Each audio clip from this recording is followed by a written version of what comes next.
En el episodio anterior, una fallida operación convierte a David Sori alias La Sombra en el hombre más buscado del país y después de años de persecución, nuevamente vuelve a tomar la decisión equivocada y todo empeora.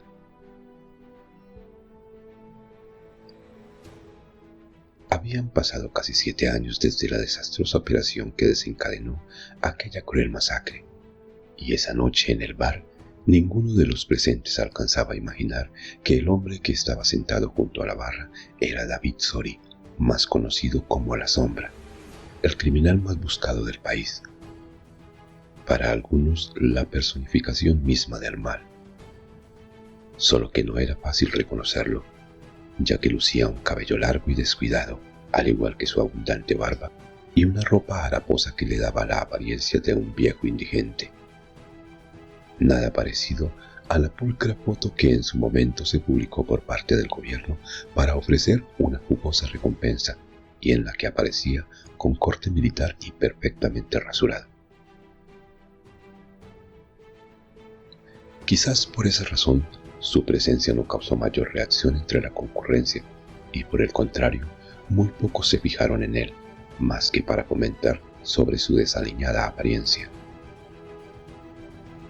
Solo uno de los habituales ebrios del bar se aproximó muy amigablemente hasta la barra y puso su mano derecha sobre el hombro de La Sombra en un intento por ser sociable.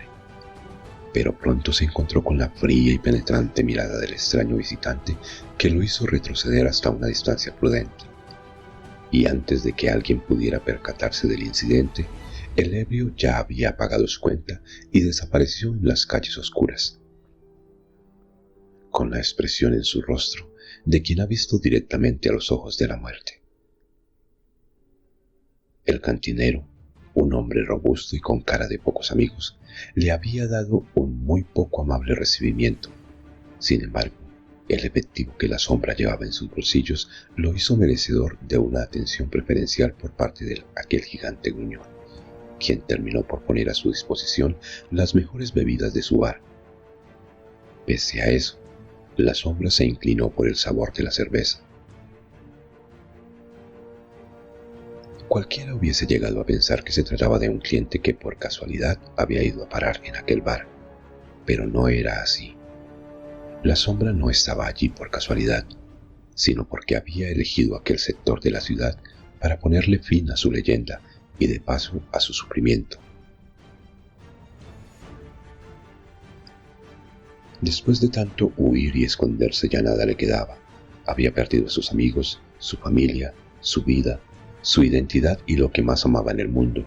su esposa Rebeca y su pequeña Tara, a quienes llevó en medio de una noche lluviosa a través de la espesa selva del Bichada hasta alcanzar el río Meta que divide a Colombia y Venezuela, mientras era perseguido muy de cerca por un grupo élite del ejército con los que se había enfrentado tan solo unas horas antes y como consecuencia había recibido un balazo a la altura de su abdomen que no revestía mayor gravedad. Allí una pequeña embarcación les esperaba en el lado colombiano del río. La mujer y la pequeña, con el rostro embargado de tristeza y lágrimas que corrían por las mejillas de ambas, abordaron la embarcación y cruzaron el río hacia tierras venezolanas, mientras que desde la orilla La Sombra se despedía de su esposa e hija embargado por un dolor en su pecho, aún más fuerte que el que producía la herida en su abdomen. Armado con un rifle y municiones que había logrado arrebatarle tiempo atrás a un soldado durante uno de sus mortales encuentros, y su pistola Prieto Beretta 9 mm en la cintura, La Sombra regresó sobre sus pasos, y luego se las arregló para que el comando armado lo persiguiera, y así logró alejarlo de su esposa y su pequeña hija. Ese fue su único recurso para ponerlas a salvo. De eso hacía ya 5 años, y desde esa fecha no sabía de ellas ni de su paradero. Por esas y muchas razones más, fue que quiso buscar entre los solitarios parajes de aquel barrio un lugar decente donde quitarse la vida y terminar para siempre con todos sus problemas y el sufrimiento que le había causado a todos sus seres amados, creyendo que así finalmente sus implacables perseguidores los dejarían en paz. Solo que por segunda vez en su vida, La Sombra había elegido la noche y el lugar equivocado, porque sin saberlo, había llegado justo a la calle donde 5 años atrás un joven llamado Jordi había sido asesinado de manera cobarde. Estaba a solo 100 metros de la casa en donde aún Tania, la viuda, aún lloraba su muerte y tampoco se imaginaba que afuera en la calle estaban a punto de suceder cosas aún más terribles que las que ya antes habían ocurrido en su vida. Ni bien había terminado de beber su última cerveza cuando la sombra se puso de pie y se dirigió hacia la puerta, decidido a enfrentarse con su destino. Introdujo su mano derecha en el bolsillo de su abrigo color marrón para palpar su pistola, la Prieto Beretta calibre 9 milímetros, eterna compañera de sus más sangrientas batallas. Una vez afuera en la calle, el viento frío golpeó su rostro devolviéndole algo de la sobriedad que había perdido en el cálido ambiente del bar. Se acomodó lo mejor que pudo su abrigo para protegerse del inclemente clima y quiso ponerse en marcha, tomando ruta hacia la izquierda. Pero una extraña sensación que parecía más bien una voz proveniente de su interior lo hizo detenerse y mirar por unos segundos hacia la derecha, como si buscara algo allá, en lo más oscuro de la angosta callecita. Por fin, después de una corta meditación, se echó a andar en esa dirección como si algo o alguien delante de él guiara sus pasos. Unos pasos más adelante, sobre la acera, al lado de un bello jardín, divisó una cruz rodeada de flores que le recordaba a los habitantes de aquel lugar la trágica noche en que murió un amor envidiado por todos. La sombra se detuvo frente a la cruz y se llevó la mano derecha al lado izquierdo de su pecho al sentir una extraña punzada en su corazón, tan extraña como el frío y la sensación que recorrieron su cuerpo de pies a cabeza. Incluso creyó escuchar voces que le murmuraban: «Da la vuelta, David. Regresa. No continúes. Regresa por donde viniste». La sombra hizo caso omiso a las voces que parecían advertirle algo y continuó caminando sin ninguna prisa. Y mientras avanzaba, iba repasando cada parte de su vida, queriendo encontrar en algún lugar del pasado el momento exacto en el que sus pasos se desviaron por el camino de la desdicha y la desgracia. Al mismo tiempo, en su casa, y totalmente inconsciente de que el destino afilaba sus garras para arrebatarle las pocas ganas que aún le quedaban de vivir, Tania permanecía encerrada en su cuarto. Siempre lo hacía de ese modo, en aquellas noches en que los recuerdos la invadían, y allí, acostada sobre su vieja cama de madera, sin que nadie se enterara, de vez en cuando lloraba viendo algunas fotos de Jordi y recordando su idílico amor. Totis, por su parte, había salido al patio, pues él también tenía sus pasatiempos. Su preferido era tratar de atrapar las misteriosas luces mágicas que en cierta época del año se colaban en el patio de la vieja casa, para iluminar la miseria que allí habitaba y que no eran otra cosa más que luciérnagas perdidas de su rumbo. Había corrido de un lugar a otro por todo el patio tras una de esas luces mágicas, y finalmente terminó de pie en un rincón del patio. Gruesas gotas de sudor bajaban por sus mejillas. Respiraba agitadamente. Sus jadeos se escuchaban suaves e intermitentes. Había logrado acorralarla y contemplaba extasiado cómo se encendía y se apagaba su mágica belleza, mientras se agachaba despacio, llevando lentamente sus manitos hacia la luz, tratando de sorprenderla. Casi la tenía entre sus manos, pero en el último instante, ágilmente la luz se escapó rápidamente a través de un gran agujero en una de las latas que recubrían el patio. Totis de ninguna manera se dio por vencido y se las arregló para salir por el mismo agujero en persecución de la luz mágica, sin pensar en el enojo que esto le causaría a su madre. Una vez afuera la buscó velozmente con su mirada y pudo observar cómo la intermitente luz cruzaba la calle volando a baja altura en dirección a los árboles de eucalipto, desapareciendo de su vista, y sin detenerse a pensar ni por un segundo, se apresuró a perseguirla. A no más de 50 metros de él, y a pesar de la neblina, la aguda mirada de la sombra le permitió ver al niño cruzar la calle e internarse en aquel oscuro paraje. Por una cuestión de instinto tal vez, la figura casi fantasmal del exmilitar se detuvo en medio de la calle para valorar la inusual situación. Y quizás la sombra hubiese continuado su camino sin darle mayor importancia a lo que acababa de ver, de no ser por un misterioso personaje vestido de negro y de aspecto siniestro que, como si tratara de no ser visto, cruzó la calle internándose en la oscuridad por el mismo lugar que segundos antes lo hiciera el pequeño niño. Esta nueva visión hizo que de inmediato la poderosa y mortal máquina de combate en que el ejército había convertido a la sombra se despertara en su interior. Sus implacables sentidos de combate en milésimas de segundo tomaron control de todo su cuerpo, bloqueando con sorprendente rapidez los efectos del licor que había ingerido minutos antes en el bar y brindándole una total capacidad de reacción frente a un panorama que claramente presagiaba un gran peligro. Pero antes de que lograra llevar a cabo cualquier movimiento, un extraño efecto luminoso que parecía provenir del cielo hizo que la sombra levantara su mirada hacia el firmamento para ser testigo de un hecho completamente insólito. 4 objetos luminosos en exceso descendían desde lo alto como rayos en dirección a los árboles de aquel bosque. La astucia llevó a la sombra a tenderse sobre el piso, creyendo que el impacto de aquellos objetos generaría una gran explosión que podría incluso acabar con su vida. En el suelo y cubriéndose la cabeza con ambas manos, el exmilitar esperó lo peor, pero no ocurrió así. Súbitamente los 4 objetos se detuvieron a unos cuantos metros sobre las copas de los árboles.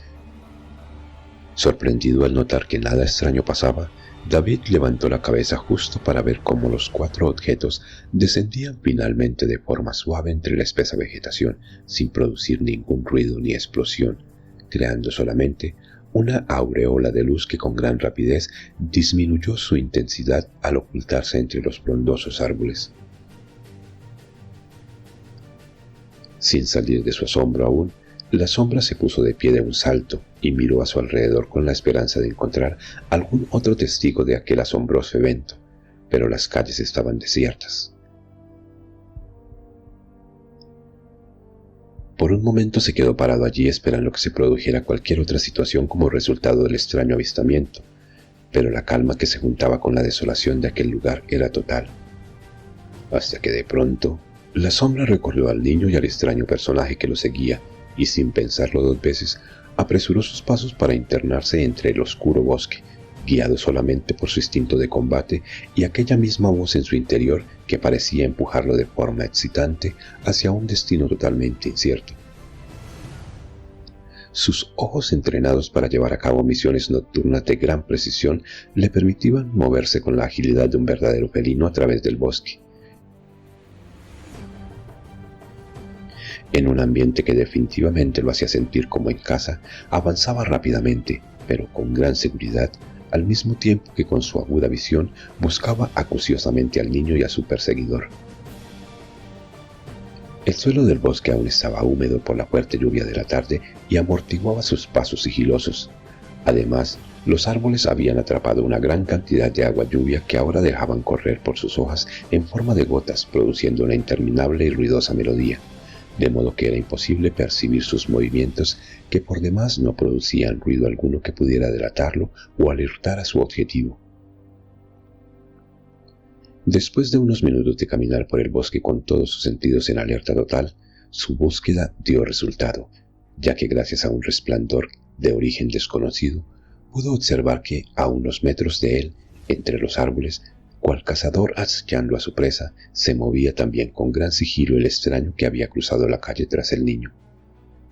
Para entonces, el corazón de la sombra latía con la serenidad que el fragor del combate le había inculcado, y su pistola 9 milímetros ya no estaba en el bolsillo de su abrigo, sino que ahora, por su instinto natural de combatiente, era empuñada con firmeza por su mano derecha. Sin embargo, aquel inquebrantable código militar, no testigos, no sobrevivientes, que tan solo unos años atrás le servía como excusa para matar sin piedad, ya no existía en su mente. Había sido borrado por completo la noche en que se convirtió en fugitivo, la misma noche en que, sin estarla buscando, se reencontró con su conciencia. La eventualidad de la noche y el ambiente del lugar crearon una escena muy familiar para la sombra, similar a la de sus misiones en la jungla, pero a pesar de ello y en medio de la oscuridad, estaba muy claro en su mente que usaría todos los recursos que su alto entrenamiento le brindaba para tomar el control de cualquier situación sin llegar al extremo de usar su arma o causarle un daño grave a su oponente. La sombra siguió moviéndose sin perder de vista a su objetivo y atento en todo momento a su entorno, buscando siempre una posición favorable para llevar a cabo sus planes de sorprender a su oponente y someterlo sin mayores problemas. Entonces, de repente,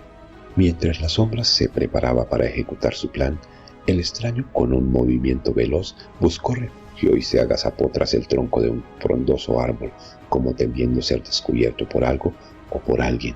justo en el momento en que el resplandor se hacía más intenso y atraía la atención y la mirada de la sombra, que instintivamente buscó el origen de aquella luz que a la vez le dio una mejor visión de todo el lugar.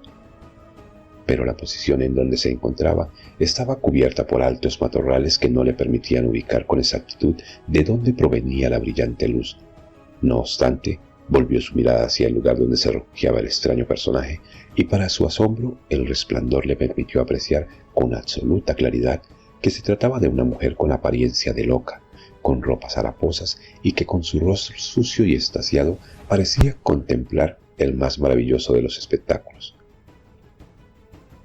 Olvidándose de la mujer, la sombra volvió a recordar los extraños objetos que solo unos minutos antes habían descendido a gran velocidad desde el cielo, y la curiosidad lo llevó a abrirse paso entre los matorrales queriendo descubrir qué o quién provocaba tal efecto luminoso. Pero su abrigo se enredaba entre las ramas impidiéndole moverse con rapidez, así que se deshizo de él, quedándose solo con una camiseta sin mangas que llevaba puesta bajo el abrigo y que dejaba expuesto su tatuaje, símbolo de sus antiguas hazañas y de una lealtad que se rompió una noche de tragedia, quizás como la que estaba a punto de vivir. Habiéndose liberado ya de su abrigo, siguió moviéndose con menos dificultad entre los arbustos, hasta que delante de él empezó a vislumbrarse lo que parecía ser un claro en medio de los árboles. Muy rápidamente su pensamiento lo llevó a estar casi seguro que de allí provenía el resplandor, y una sensación de ansiedad se hizo presente en él, sin que eso afectara en absoluto el control que hasta el momento tenía de la situación y de su entorno.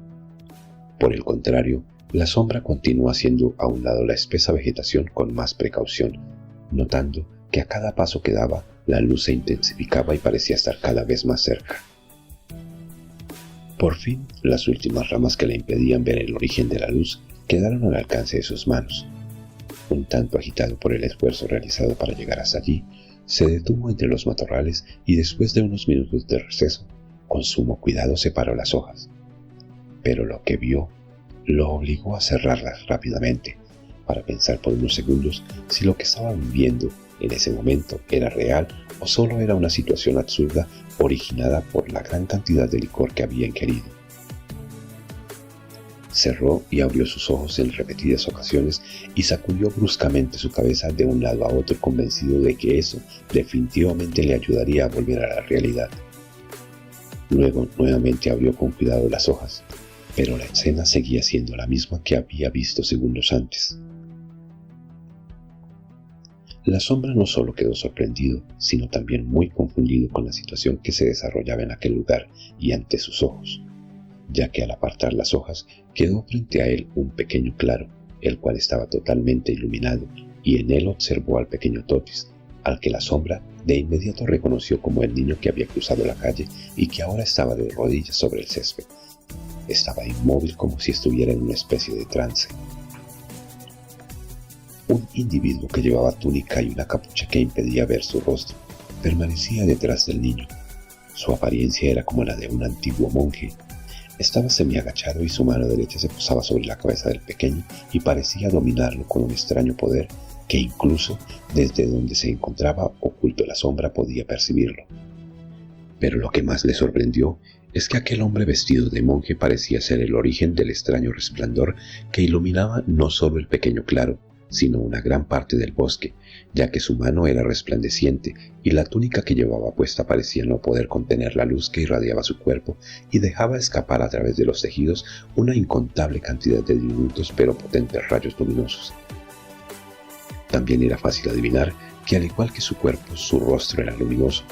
Esto por la gran cantidad de luz que escapaba por la parte delantera de la capucha que impedía ver su identidad o tener siquiera una vaga idea de ella.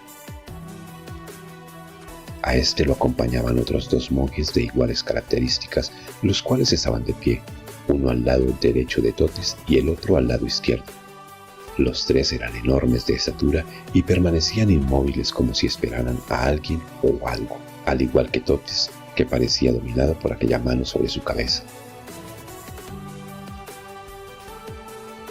Por momentos la escena daba la impresión de haber sido sacada de una película de aquellas en las que seres de mentes retorcidas y diabólicas ofrecían tributos a Satanás a través de ritos y sacrificios humanos, lo cual terminaba por convertir esta escena en algo realmente escalofriante, al mismo tiempo que le agregaba una gran dosis de dramatismo.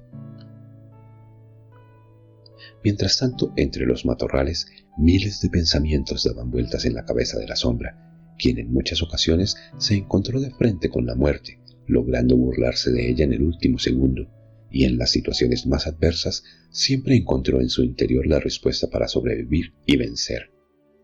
Solo que esta vez era diferente. Su desconcierto era total. La vida de un niño corría peligro, y por primera vez no sabía qué hacer o cómo actuar. Muchas cosas habían cambiado en él desde su última misión, y en esta ocasión no se trataba solo de matar, sino de salvar una vida, algo para lo que nunca lo entrenaron. Sin embargo, la sombra, quien ya había guardado su pistola para poder abrirse paso entre aquellos matorrales, tuvo que volver a sacarla de sus ropas con prestancia al percatarse de la presencia de un tercer monje que salía de entre los arbustos que estaban frente a él. Este nuevo monje que se unía a los demás traía sujeta con ambas manos una impresionante espada envuelta en llamas, y el calor que despedía rápidamente empezó a causar irritación en el rostro de David. El monje caminaba con la cabeza agachada, pero, igual que los otros, su rostro irradiaba luz que se proyectaba a través de la tela de la túnica. Caminaba sin prisa, sosteniendo la espada con autoridad, y con ella se dirigió hacia el pequeño Totis, parándose finalmente frente al niño. El monje que estaba al lado izquierdo de Totis dobló una de sus rodillas y tomó la mano del chico estirándola hacia él, movimiento que fue ejecutado de igual manera por el monje que estaba al lado derecho de Totis. Luego los 2 tomaron la camiseta que vestía el niño y tiraron con violencia de ella, cada uno hacia su lado, haciendo que ésta se rompiera, dejando al descubierto el pecho de piel pálida de Totis. El monje que sostenía la cabeza del niño la llevó hacia atrás, dejando aún más expuesto su frágil pecho. Entonces, en el silencio de la noche se escuchó claramente la poderosa voz del monje que sostenía la espada, diciéndole al niño: «Elegido fuiste por Dios para llevar a cabo una sagrada misión, y a su debido tiempo tocarás con dulzura a las puertas de la locura, para que abra el corazón en cuyo interior fueron guardadas las llaves del cielo y el libro de las 7 profecías. Protegerás y defenderás las llaves y el libro con tu vida de ser necesario, porque el libro será quien te guiará en tu difícil cruzada. Para eso, en su momento, deberás interpretar cada una de las 7 profecías que fueron escritas en el libro, pues cada una te llevará a una batalla que deberás ganar. En cada batalla liberarás a un ángel que deberá entregarte un trozo del metal que le fue encomendado. Cada ángel te dirá su nombre, y su nombre deberá aparecer escrito con letras de oro en el libro de las profecías. A cada ángel le darás una llave, y cada llave abrirá una de las 7 puertas del cielo. También llevarás contigo esta espada de fuego para entregarla al 7º ángel, y solo a él se la darás para que pelee junto a ti en la gran batalla final. Pero no irás solo.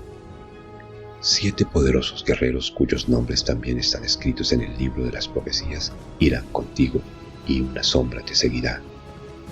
Todos ellos acudirán a ti al escuchar tu llamado. El monje hizo una pausa y se inclinó hasta que su rostro quedó frente a frente con el del niño, y entonces mirándolo a los ojos agregó: recuerda, nunca, nunca juntes los trozos de metal, a menos de que creas que ha llegado el final, y solo lo harás cuando hayas recibido el quinto poder, porque solo entonces podrás vestir con invencible armadura al guerrero que duerme en ti. Que el poder y la gloria de Dios vayan contigo, pequeño guardián. Desde el cielo pediremos por ti, por el éxito de tu misión, pero sobre todo, le pediremos a Dios nuestro Señor para que la quinta profecía del libro no tenga que ser leída jamás, porque al leerla despertarás al que duerme y que no debe despertar jamás. Jamás. Amén. Así concluyó el monje. Luego se incorporó, regresando a su posición anterior, y levantó la espada cuya punta señalaba directamente hacia el pecho del pequeño Totis. La sombra, que había escuchado con atención todas las instrucciones que el monje le había dado al niño, ya no tenía duda alguna de que todo aquello no era otra cosa que el preámbulo de un abominable rito satánico, y aquel frágil e indefenso niño se convertiría pronto en la macabra ofrenda para Satanás. Sabía que debía actuar rápidamente o aquello terminaría en una gran tragedia, y no estaba dispuesto a permitir tal atrocidad. Sin salir de su escondite, tomó con sus dos manos la pistola con la intención de disparar a las piernas del monje, que aún sostenía en alto la espada. De esa forma salvaría al niño sin tener que matar a su verdugo. Solo que cuando quiso apuntar, su mente le jugó una mala pasada, y de forma traicionera lo llevó a recordar la fallida misión en la que murieron aquel grupo de inocentes campesinos. La sombra sacudió su cabeza para volver a la realidad, pero al hacerlo se dio cuenta que por primera vez sus manos temblaban sosteniendo su pistola, y comprendió que en esas circunstancias sería irresponsable y muy arriesgado disparar, porque las balas podían impactar al niño. Su mente era un mar de dudas que terminaron cuando súbitamente el monje bajó con fuerza la espada y la clavó en el pecho de Totis, provocando que la boca del niño se abriera como si le faltara el aire.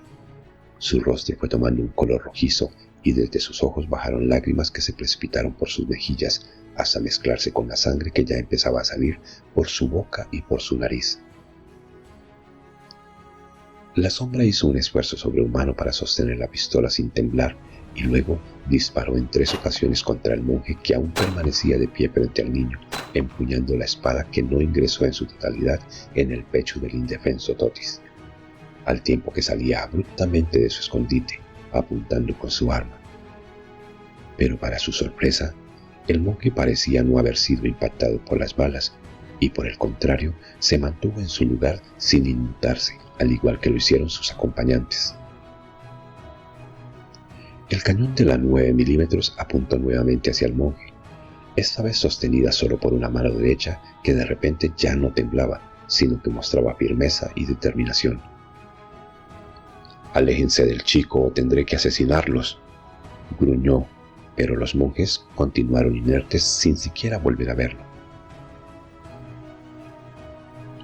La sombra quiso accionar el arma una vez más, pero antes de que pudiera llevar a cabo sus deseos, con la velocidad de un rayo, el monje llegó hasta él.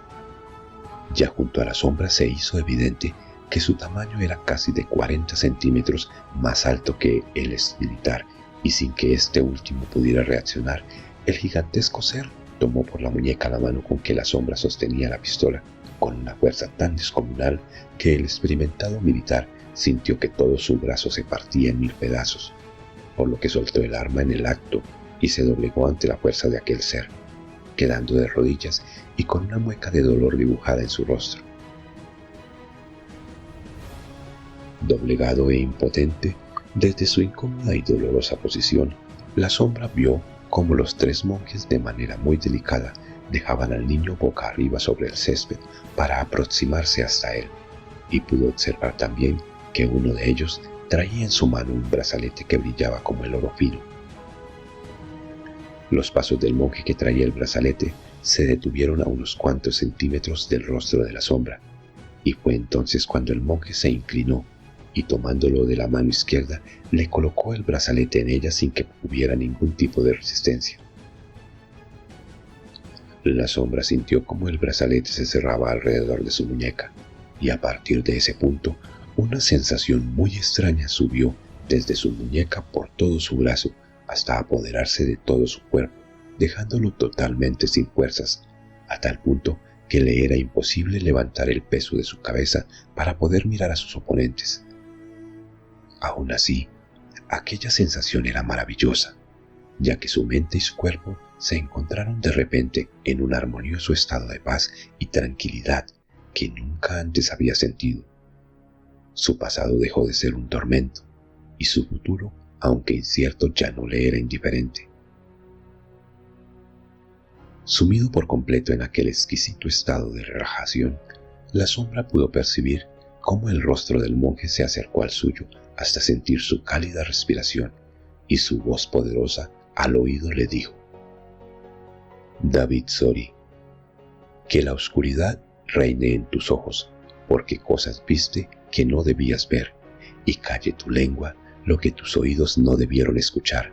hasta que el día señalado regreses a este lugar al escuchar el llamado del guardián, sentenció el gigantesco encapuchado, y una vez terminó de hablar, soltó la mano de la sombra y ésta cayó pesadamente sobre el césped.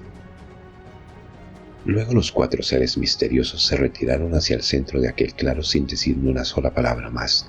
y mientras la sombra los observaba desde el suelo, los monjes retiraron sus túnicas, las cuales cayeron sobre la hierba húmeda, y entonces el corazón de aquel soldado de acero se quebró al ser invadido completamente por una emoción inexplicable, y sin que pudiera evitarlo, sus ojos se llenaron de lágrimas, y en medio de aquel bosque, sin más testigos que aquellos 4 seres, un niño que parecía muerto y una loca que escondida observaba todo, la sombra lloró. Lloró ante la majestuosa maravilla que presenciaban sus ojos, pues los monjes resultaron ser 4 hermosos ángeles que en ese momento abrían sus alas resplandecientes ante él. Un espectáculo para lo que el ojo humano no estaba preparado. Sus rostros eran tan luminosos que era imposible para cualquier ser de este mundo llegar a describir sus facciones, pero aún así eran tan bellos que la sombra solo acertó, aunque por unos contados segundos, a disfrutar extasiado de aquel mágico momento, que incluso lo llevó a creer que todo aquello era solo parte de un hermoso sueño, y confiado en que pronto despertaría, continuó observándolos mientras ascendían nuevamente, agitando sus alas hasta superar por completo la altura de los gigantescos eucaliptos, para luego desaparecer en la inmensidad del firmamento con la misma velocidad con que habían llegado. A Tania, que solo unos minutos antes disfrutaba de sus recuerdos tumbada cómodamente sobre su cama, los disparos la habían hecho saltar quedando de pie. Desde la muerte de Jordi no se había vuelto a escuchar nunca un solo disparo en el barrio. Por eso fue inevitable que Tania volviera por unos segundos al pasado y regresara agitada de su corto viaje por una corazonada que la hacía presagiar lo peor. Su instinto maternal inconscientemente trajo a su mente la imagen de su amado hijo y quiso llamarlo por su nombre, pero su boca no pudo emitir sonido alguno. Entonces se apresuró a salir de su habitación, y unos cuantos pasos le bastaron para quedar parada en el pequeño salón que hacía las veces de sala, el cual recorrió rápidamente con su mirada, pero Totis no estaba en ella. Desesperada corrió al cuarto de su pequeño sin que su afanosa búsqueda tuviera un buen resultado, por lo que su angustia aumentó dramáticamente. El único lugar de la casa que aún no revisaba era el patio, y hacia allí se dirigió, pero una vez más su búsqueda fracasó, porque a pesar de la oscuridad de la noche, la débil luz proveniente de un viejo farol que colgaba del techo le permitió ver que el patio estaba vacío. Presa de la angustia, la desesperación y la impotencia, Tania intentó una vez más gritar el nombre de su hijo, pero un espantoso dolor en su garganta que estuvo a punto de hacer que se doblegara, se lo impidió, y le fue imposible pronunciar palabra alguna, así que ya no tuvo más alternativa que lanzarse a la calle con la esperanza de encontrar a su pequeño, quizás jugando en los alrededores de la casa, como ya había sucedido en un par de ocasiones en el pasado. Afuera de la casa, su mirada se encontró con la de algunos vecinos que, alarmados por los disparos y temerosos, habían salido tímidamente de sus casas para indagar. Por primera vez en más de 5 años, Tania sintió la necesidad de hablar para preguntar por su hijo, para gritar su nombre, y no pudo. Una sensación de rabia e impotencia se apoderó de ella, haciéndola inclinar su cuerpo hacia adelante, para luego levantarse con fuerza hasta mirar el cielo, empuñando sus manos y sacando desde lo más profundo de su ser un grito de frustración, llamando a su pequeño Totis, justo en el momento en que los 4 ángeles transformados en luz regresaban al cielo. Ella vio las luces y de inmediato una de esas corazonadas que solo se originan en el corazón de una madre la invitó a ingresar en el pequeño bosque. Así que decidida quiso encaminarse hacia el interior de aquel oscuro lugar, pero solo dio unos pasos y repentinamente se detuvo, porque un líquido caliente subía por su garganta, quemándola y causándole un dolor insoportable. Entonces Tania se agachó y en segundos la calle se tiñó con bocanadas de sangre. Era como si aquel grito le hubiera desgarrado su garganta, que le ardía como si estuviera escupiendo fuego. Varios vecinos que curioseaban llegaron junto a ella en un intento por auxiliarla. Entre ellos estaba su amiga Sophie, quien se apresuró a abrazar a su amiga. Pero Tania, valiéndose de ella, se apoyó en sus hombros para incorporarse y luego corrió internándose velozmente en el bosque. La desesperada mujer avanzó a través de la espesa vegetación y mientras corría sintió dolorosas punzadas en sus pies, dándose cuenta hasta ese momento que en su desesperación por salir en busca de Totis había olvidado ponerse sus zapatos y además también se percató que solo vestía con su pijama de color blanca, pero esto no la detuvo, pues continuó su alocada carrera. Sophie no se quedó atrás y se dio prisa para no perder de vista a Tania, y más atrás de ella, empujados por la necesidad de saber qué estaba sucediendo, fueron internándose otros habitantes del sector, algunos con palos, otros con puñales, machetes y linternas. Mientras Tania corría por el bosque descalza en busca de su hijo, la densa neblina lentamente empezaba a retirarse del barrio de la misma manera en que las olas del mar se retiran después de besar suavemente la arena de la playa, y las nubes del cielo se abrieron como persianas, dejando al desnudo una luna llena que iluminó de extremo a extremo la ciudad para poner al descubierto lo que ya muchos presentían. Al interior del bosque, la sombra permanecía bajo el efecto del brazalete, el cual le impedía moverse, pero aún así reunió todas sus fuerzas para arrastrarse hasta el pequeño Totis que permanecía en el piso y convulsionaba. En su pecho aún sobresalía parte de la empuñadura de la espada adornada con piedras preciosas, la cual se hundía cada vez más en su pecho a medida que convulsionaba. Una vez logró llegar hasta el niño, la sombra con gran esfuerzo se puso de rodillas junto a él y rápidamente tomó la empuñadura para intentar sacar la espada del pecho de Totis. Pero con la misma rapidez tuvo que soltarla, porque la empuñadura estaba tan caliente que de inmediato sus manos quedaron en carne viva, lo que provocó que de su boca se escapara un poderoso gemido de dolor, y antes de que pudiera intentar algo más, la espada se hundió por completo en el pecho de Totis, provocando que la sangre empezara a salir a borbollones por la herida que la espada había originado en el pecho del niño y salpicando a la sombra, que con sus adoloridas manos inútilmente trataba de tapar la profunda incisión y así impedir que Totis se desangrara. Entonces, a su espalda se escuchó el grito horrorizado de una mujer que lo distrajo de su tarea, haciéndolo girar su cabeza de inmediato para ver de quién se trataba. Al hacerlo se encontró con los ojos desorbitados de Sophie, quien volvió a gritar aún más horrorizada. Y no era para menos.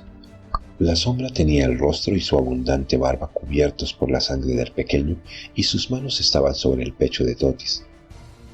Por esa razón, desde la posición de Sophie, la sombra se veía como una bestia salvaje y furiosa tratando de arrancarle el corazón al indefenso niño.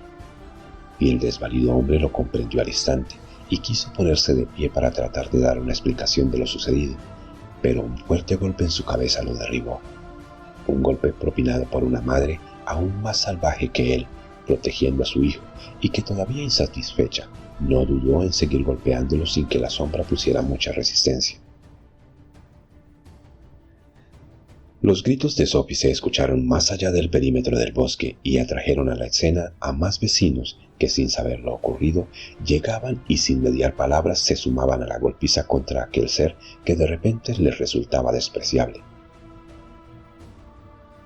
Luego de unos segundos la turba aumentó a tal grado que Tania se vio desplazada por el enjambre humano, así que dejó a un lado el tronco con el que lo estaba golpeando y corrió hacia su hijo, que ya no convulsionaba, sino que se había quedado quietecito, como sin vida.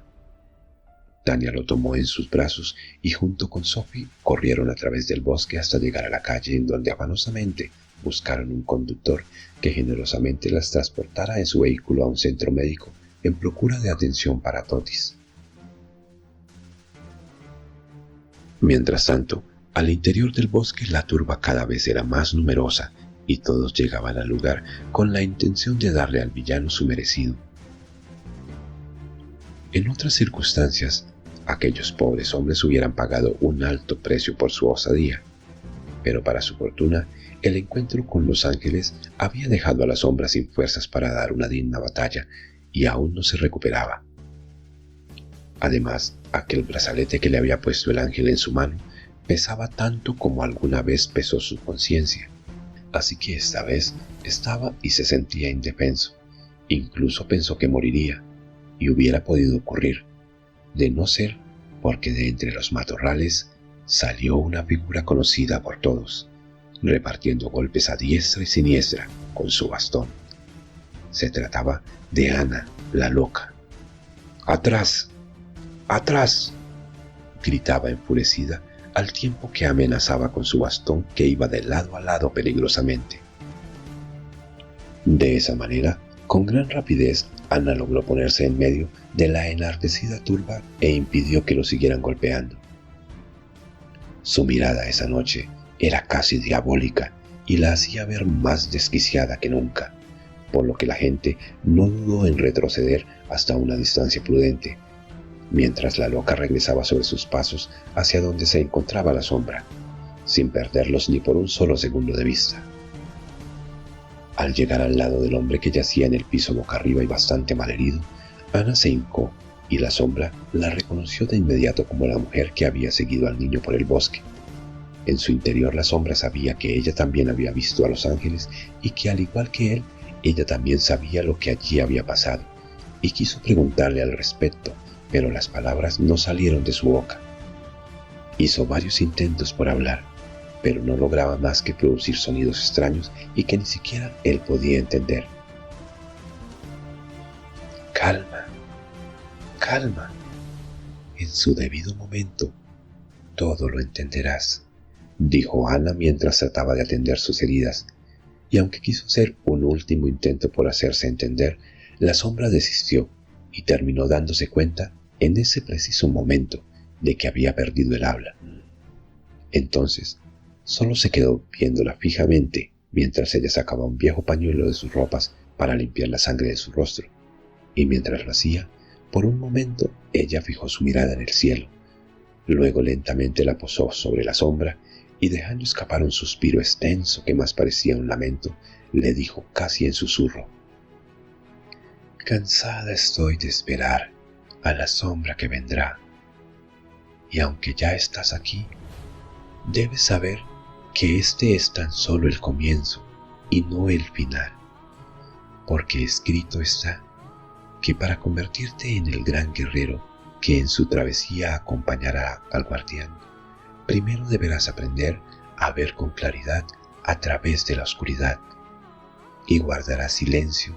hasta que en medio de la noche más oscura puedas escuchar con absoluta claridad el llamado del guardián», sentenció la mujer con un gesto de total desconsuelo dibujado en su rostro. Después de eso, la sombra pudo ver cómo su entorno se oscurecía hasta quedar completamente sumido en las tinieblas. El hermoso iris azul de sus ojos se hizo blanco, y no fue necesario que alguien se lo dijera. Él supo al instante que había quedado ciego, y tampoco podía hablar. Entonces, comprendió perfectamente que se estaba cumpliendo en él lo que el ángel le había dicho tan solo unos cuantos minutos antes, y casi de inmediato la sombra perdió el sentido.